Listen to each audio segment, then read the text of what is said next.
Short सर्किटमुळे लागलेल्या आगीत बंद असलेले घर जळून खाक झाल्याची घटना लांजा तालुक्यातील पालू येथील चिंचुर्टी धावडेवाडी येथे बुधवारी रात्री घडली।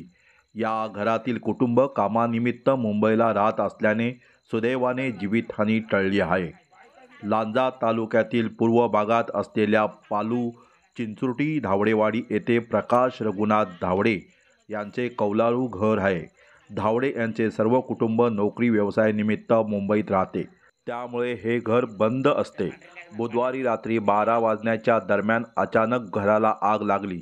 घरातून आगीचा धूर व ज्वाला दिसताच आजूबाजूच्या ग्रामस्थांनी धाव घेत आग आटोक्यात आणण्याचा प्रयत्न केला, मात्र रौद्र रूप धारण केलेल्या आगीवर नियंत्रण मिळवणे शक्य झाले नाही।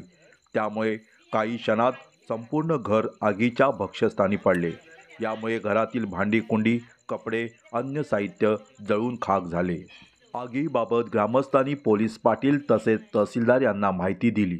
त्यानंतर राजापूर नगर परिषदेचा अग्निशमन बंब मागवण्यात आला, मात्र रात्रीची वेळ असल्याने आणि चिंचुर्टी हा अतिदुर्गम भाग असल्याने बंब पोहोचेपर्यंत खूप उशीर झाला होता। पहाटे बंब घटनास्थळी दाखल झाला, मात्र तोपर्यंत घर जळून खाक झाले होते।